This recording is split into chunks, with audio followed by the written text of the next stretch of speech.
ప్రేక్షకులకి నమస్కారం అండి. ఇప్పుడు మనం మా జహీరాబాద్ గార్డెన్‌లో ఉన్నాం. మీరు చూస్తున్నారు నా పక్కన ఒక పనస చెట్టు ఎంత హెల్తీగా ఉంది, ఎలా కాసింది అన్నీ కూడా. ఇది ఓన్లీ న్యాచురల్ ఫార్మింగ్ చేస్తామండి ఇక్కడ. ఎరువులు గాని, పురుగు మందు గాని ఏమి వాడం. అలాగే అనేక రకాలైన ఔషధ మొక్కలు ఇక్కడ ఉన్నాయి. ఇప్పుడు మనం గిలిగిచ్చ, జంజన అంటారు, శనపుష్పి అంటారు. ఈ కాయలు ఉన్నాయి చూడండి దీనికి. జనప చెట్టు కాయలే ఉన్నాయి చూడండి. జనుము కూడా ఇలాంటి కాయలే కాస్తాయి. ఓకే. దీని లోపల ఇత్తనాలు ఉంటాయండి. ఇది ఇంకా తయారవ్వలేదు. తయారైతే ఇలా ఆడిస్తే గలగలలాడతాయి అన్నమాట. ఇలా ఊపితే. ఆ గిలిగిచ్చకాయలో గింజలేసి ఊపితే ఎలా సౌండ్ వస్తుందో ఆ విధంగా సౌండ్ వస్తుంది దీనికి. గిలిగిచ్చ మొక్క, చెట్టు కాదండి ఇది, చిన్నది. ఇప్పుడు దీని గుణాలు చెప్తానండి. మీరు ఈ వీడియో కోసం బుక్ అన్నీ తీసుకుని ఉన్నారని అనుకుంటున్నా. దీన్ని గిలిగిచ్చ అంటారండి. ఝంఝనాయి అని కూడా అంటారు హిందీలో, చప్పుడవుతుంది కాబట్టి.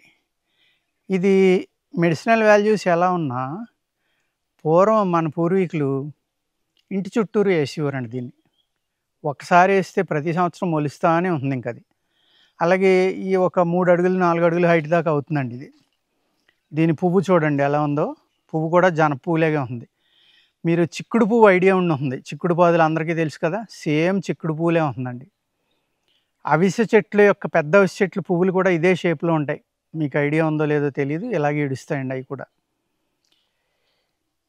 దీన్ని ఏం చేసేవారంటే పూర్వం ఇంటి చుట్టూరు వేసేవారండి దీన్ని.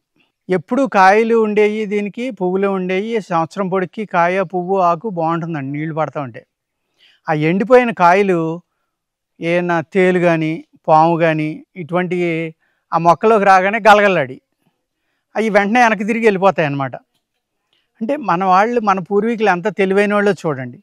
ఈ మొక్క యొక్క గింజలు గలగలాడితే పాము వెళ్ళిపోతుందని తెలుసుకుని దీనిని ఇంటి చుట్టూరు పాతివ్వరండి. ఇది మెడిసినల్ యూజ్ కూడా చాలా బాగా ఉంటుంది దీంట్లో. ఏ విధంగా అంటే పిచ్చి కుక్క విషాన్ని దింపటంలో ఇది ఒక అద్భుతమైన మూలిక అండి. హైడ్రోఫోబియా అంటాం కదా, హైడ్రోఫోబియాకి చాలా బాగా పనిచేస్తుంది. దీని ఈ ఆకులు ఉన్నాయి చూడండి. ఈ ఆకులు తీసుకుని రసం ఒక 10 గ్రాముల నుంచి 20 గ్రాములు మీ బాడీ వెయిట్ని బట్టి. బాగా చేదుగా ఉంటుంది, వికారంగా ఉంటుంది, వాంతి కూడా అవడానికి అవకాశం ఉంది. వాంతి అయింది కదా అని భయపడొద్దు, విషం అంతా దిగిపోతుంది. అదేవిధంగా ఇది వేరండి. ఈ వేరుని ఏం చేయాలంటే దీన్ని ఎండబెట్టుకుని పౌడర్ చేసి కషాయం కాసుకున్నా పర్వాలేదు. ఈ ఏరు ముక్క శుభ్రంగా కడుక్కుని ఎండబెట్టుకుని బొగ్గన పెట్టుకోండి. చేదుగా ఉంటుంది, కానీ ఈ పాదరసం తినటం వల్ల ఏదైతే విషం, పాదరసంలో ఉన్న విషం వల్ల శుద్ధి చేసిన దాంట్లో కూడా ఎంతో కొంత ఉందండి పాదరసంలో పవరు. దానివల్ల నోరంతా ఒరిసిపోవటం, పుండు పట్టడం ఇవన్నీ జరుగుతాయి. అందుచేత ఏంటంటే వేరు కషాయం పెట్టుకుని పుక్కిలించినా పర్వాలేదండి. అందులో పొంగించిన పటిక కలిపితే ఇంకా చాలా బాగుంటుంది. ఒకవేళ లేకపోయినా కూడా ఈ వేరుని చితక్కొట్టి కషాయం కాసి ఆ కషాయం పుక్కిలిస్తే మీకు ఆ నోరు పట్టుకోవడం అనేది పూర్తిగా తగ్గిపోతుందండి. అదేవిధంగా దీని ఆకు, కాడలు ఇవి మీరు జాగ్రత్తగా నూరండి. చిన్న చిన్న ముక్కలు కట్ చేసుకుని పచ్చిదాన్ని బాగా నూరుకోండి. కల్లంలో వేసి కానీ, మిక్సీలో వేసి కానీ కొట్టుకోండి. ఈ పేస్ట్లో కొద్దిగా ఆముదం కూడా కలపండి. లేకపోతే మీరు వేప నూనె కూడా కలుపుకోవచ్చు. దానిని మీరు చర్మవ్యాధులకు రాసుకుంటే సొరయాసిస్సు, లేకపోతే బొల్లి, లేక మన ఏమంటాం వాటిని, మచ్చలు ఉంటాయి కదండి, తెల్ల మచ్చలు, బొల్లి కాకుండా సోబి అంటాం మనం. ఆ సోబి మచ్చలు ఇవన్నీ కూడా చాలా బాగా తగ్గుతాయండి. ఏం చేయాలంటే ఈ ఆకు, కాడలు తీసుకుని మెత్తగా నూరుకుని అందులో ఆముదం కలిపి దానిని రాసుకుంటూ ఉండాలండి. దాన్ని నిల్వ చేసుకోండి. లేదు నిల్వ ఉండదు అనుకుంటే 3 వంతుల ఆముదంలో 1 వంతు దీన్ని పేస్ట్ వేసుకుని కాసేసి తైలపాక వీధిని ఆ ఆముదం రాసుకున్నా కూడా నేను చెప్పిన ఫలితం అనేది వస్తుందండి. ఈ ఆకు తీసుకుని మీరు పసరు బాగా నలిపి గుడ్డలో వేసి పిండితే రసం వస్తుంది. అదే పసరు అంటాం మనం.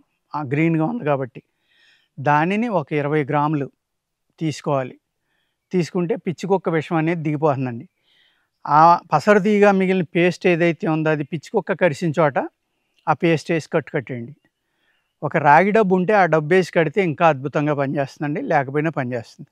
అది కాకుండా మీకు ఈ చర్మ వ్యాధుల మీద వాడుకోవాలని ఉంటే కనుక ఈ మొక్క యొక్క సమూలం అంటే వేరు తీసేసి పైన కాడలు, ఆకులు యొక్క రసం తీసుకుని, ఆ రసం ఒక వంతు, 3 వంతులు ఆముదం వేసి కాచుకున్నా పర్వాలేదండి.